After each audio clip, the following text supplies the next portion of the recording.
And ఒక statement ఉంటుంది కదండి, అంటే ఏం జరిగినా ప్రపంచంలో మన జీవితంలో దానికి ఒక పర్పస్ ఉంటుందని. మీ లైఫ్లో మీ సినిమాల్లో అది అర్థమవుతూ ఉంటుంది. బికాజ్ నేను సినిమాకి మీరు డిప్రెషన్లోకి వెళ్ళిపోయారని నేను విన్నాను.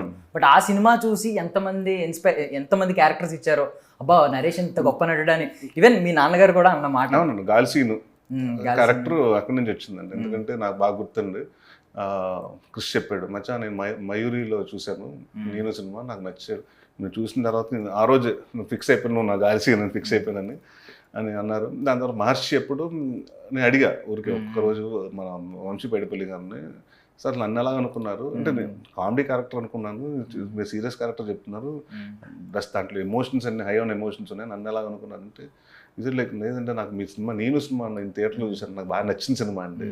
సో అంటే అదే చెప్తాను కదండి. So it might be flop in theatre, కానీ it help me in my career somewhere the way.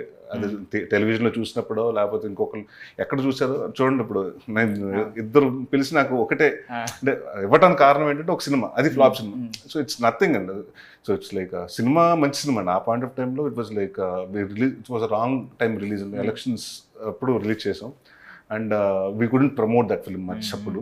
So that was the thing. But అల్టిమేట్గా అండ్ నాకు తెలిసి తప్పు నేను ఏం చేస్తుంది ఏంటంటే, it was like too early to for my career అండి. అప్పుడు నరేష్ ఉన్నప్పుడు కామెడీలోనే ఇంకా దేంట్లో బర్త్ సిమెంట్ చేసుకోలేదు, మన స్థానం దీంట్లో ఉంటామా దాంట్లో ఉంటామా, ఆడియన్స్ యాక్సెప్ట్ చేస్తున్నా, దేంట్లో యాక్సెప్ట్ చేయాలని ఆడియన్స్ క్వశ్చన్లో ఉన్నప్పుడే నేను I was trying to do different films అని, ప్రాణం అని, నేను అని డిఫరెంట్గా చేశాను.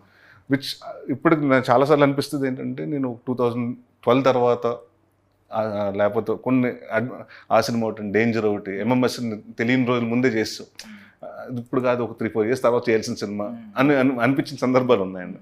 బట్ యా అదే చెప్తాను కదండి, ఫిల్మ్స్ మన పర్ఫార్మెన్స్ బాగుంటే అది హిట్ సినిమా ఫ్లాప్ సినిమా కదండి, ఎక్కడో ఒక గుర్తింపు ఎవరో ఒకరు చూస్తారు, ఆ గుర్తింపు మనకి ఇంకొక సినిమా తీసుకొస్తుంది. అంటే ఫ్లాప్ సినిమా ఆ రోజు, బట్ అదే సినిమా తర్వాత నంది, ఫిల్మ్ ఫేర్, సైమా ఇలా చాలా అవార్డ్స్ తీసుకొచ్చారు.